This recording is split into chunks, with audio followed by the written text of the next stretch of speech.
Alright, guys, so let's talk about the war funding for Ukraine because it seems America has had enough. Now, this was something that we have been foreshadowing for quite some time. War spending is expensive, and you can't keep funneling money at high interest rates into a black hole, especially when you aren't producing results. There are even headlines like The Economist proclaiming Putin is winning the war. I never thought that would ever happen. And if you're America, it's getting harder and harder to justify any additional spending. 100 billion has been spent and you're not getting that money back. And that's why the Republicans are now using Ukraine as a bargaining chip to get concessions out of Biden. And Joe Biden is starting to panic. In our lead story today, Ukraine funding fight stokes new fears over US reliability. Biden has made a fresh appeal, but Senate Republicans blocked the new aid. I mean, this shouldn't come as a surprise. The border issue has been getting from bad to worse. The Republicans know Biden is getting desperate, and now is the time to strike. Biden has been going around trying to link war spending to boost the economy, but it doesn't really make much sense. Out of $100 billion spent, the economic impact was only $24 billion to US markets, to US states. So, where's the rest of the money gone to? The Republicans aren't buying that BS anymore, and they want something more concrete like a new border policy. So here's the situation. Ukraine is running out of soldiers while Russia is increasing the size of their military by 170,000 troops.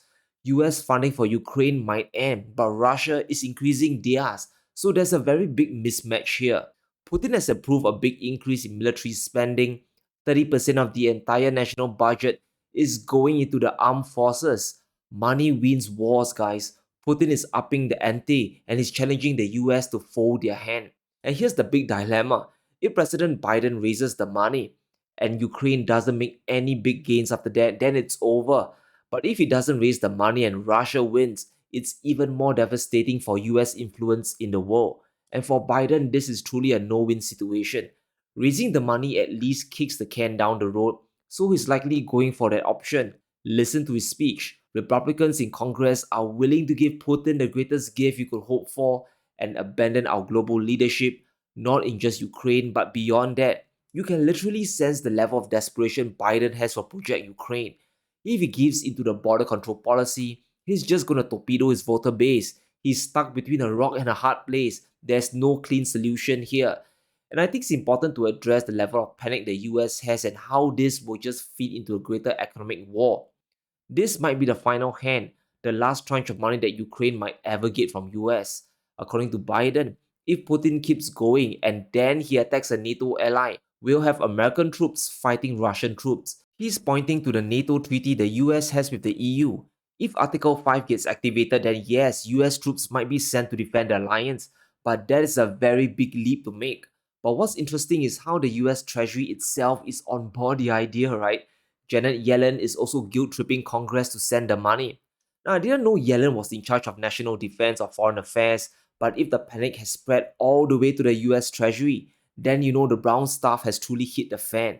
From Reuters, Yellen says the US will be responsible for Ukraine's defeat if aid fails in Congress. I kind of feel that we are in the twilight zone, where now Yellen is an armchair general. Now, I'm not sure if Yellen has fully analyzed the situation or if she just wants to sell more bonds, right? She's asking for direct budget support, which means raising money through debt. Now, $60 billion doesn't sound like a lot of money. The US is already over 33 trillion in debt. And if we compare it to the rest of the world, the results are truly horrifying. US debt is 34.2% of the world total. That's more debt than China, Japan, the UK, and France combined. That amount is only going to grow higher and higher. But the bigger concern is how the US economy is on a runaway train towards endless deficit spending. The CBO projects that the federal deficit will continue to get worse, hitting at least 10% of GDP by 2053. But that is probably a conservative estimate. We are already at 6.4% today. This means 6.4% of America's economy is running on borrowed money. So if the borrowing stops tomorrow, the US will be an instant recession. And the longer interest rates stay high and the longer the war continues, the bigger the debt burden will grow. The 60 billion for Ukraine is just going to make things worse. But I still kind of maintain my stance that it's very likely that Ukraine will get their money. Biden has signaled that he's willing to work with the Republicans on the border issue to get the funding passed. In our recent poll, over half of you guys believe that the funding is effectively frozen. However, I respectfully disagree. I think it's just a matter of time before it gets passed again. Yields will continue to stay high and the debt crisis will continue to compound. But until we get a recession, I don't think funding will completely stop. Now, if you think the panic in the US is bad, it's doubly worse in the Eurozone. At least America is a big ocean away and their economy is much stronger than Europe. And there's a big budget dispute in the EU today about funding to Ukraine. And it's not a small amount. We are talking about a 50 billion euro lifeline that could be pulled away at any moment. And it's interesting that not all members approved the package. And the biggest opponent is Hungary's Prime Minister Viktor Orban. He's not just blocking the deal, but also Ukraine's membership to NATO. So there's a big sense of frustration and exhaustion within the EU regarding the war. They want to desperately keep Russia at bay, but at the same time, their economies are in shambles. Looking at the top donors of military aid to Ukraine, it's kind of obvious who's the top donor. It's the United States, coming in at an enormous $46 billion. The rest of the G7 combined doesn't even add up nearly as much as America's aid. So if the US pulls funding away or the funding is simply frozen, Europe has to pick up the slack just to keep the war at status quo. It will be on the EU to match Russia's war spending, which will be near impossible forever. The latest economic data is out for the Eurozone and is not looking good. Q3 GDP was already negative, but this time Q4 GDP is in big danger as well. According to the PMI numbers, Q4 GDP is on track to drop by 0.1% again, just like the previous quarter. This would mean the definition of a technical recession. And if you think raising money is hard now, just wait until a recession is declared that will make additional funding near impossible. Russia's also making bold moves in the Middle East with Putin's recent visit to the Middle East. He went there to coordinate OPEC policy with MBS and the UAE. They are now working closely with the Saudis to prevent a collapse in oil prices, so the profits will keep rolling in month after month. So we shouldn't expect the Russian economy to suddenly collapse tomorrow. It's not going to happen. And this makes the situation worse and near hopeless for the Eurozone if they hope to financially outlast Moscow. They just don't have the economic strength to do so. And that's why I believe there's going to be tremendous pressure from the Europeans, from the EU, bearing down on America. The US economy is still standing with positive growth. So if there's any money to be had, it will have to come from President Biden. Europe can't stand alone. The sanctions aren't working, and the only option left is to keep feeding Ukraine money. But before you count the West out, I believe they still have one final card to play, and it's a really dangerous one, but that might be the only option left to keep the fight going. And that, of course, is using the frozen Russian reserves, Russia's own money, to fund Ukraine.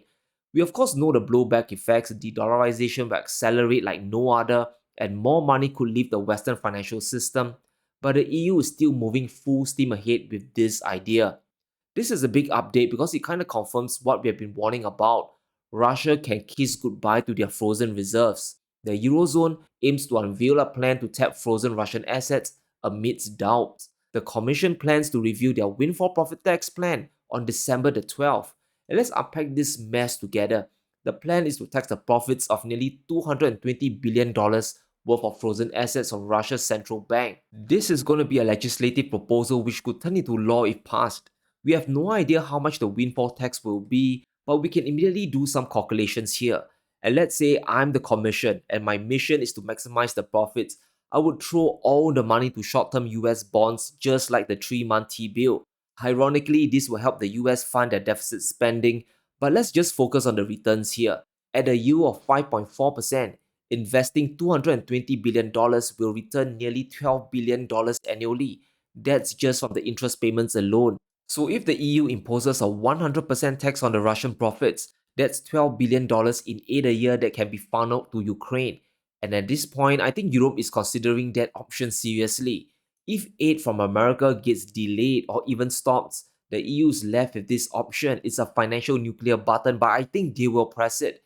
If they blindfold themselves to the blowback effects, it looks like a wonderful plan on the surface, right?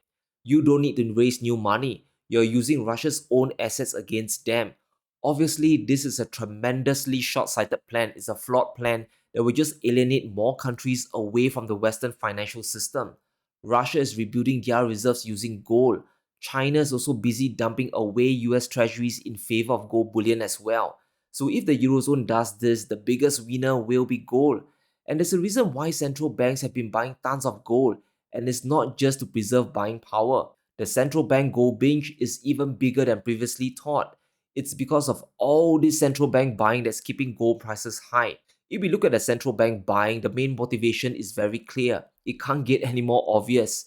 Since the start of the sanctions on Russia, gold buying has easily tripled. It went from 82 tons in Q1 last year, rising to 450 tons in Q3. That's a five-fold increase.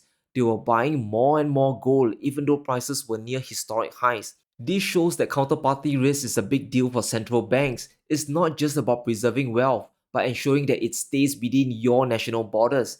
Their primary directive is to keep safe their national assets. So if the EU moves ahead with this confiscation, then more money will leave the system, and the big winner will be gold.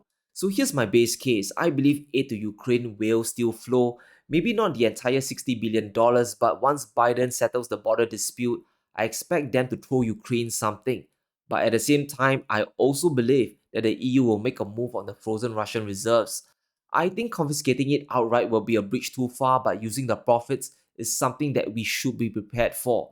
I think we are in the final inning of this economic war. America can't fund Ukraine forever, and even if Europe confiscates all of Russia's assets, there's only around 200 billion euros to burn through. It's not infinite. So hang tight and really watch this carefully, guys, because if what I think really happens, de-dollarization will accelerate even further. But let me know what you think in the comments below. Will America pass more funding for Ukraine? And will the EU tap on the frozen reserves? Let me know in the comments below. Stay safe, be sure to smash the like button and subscribe as we navigate through these crazy times.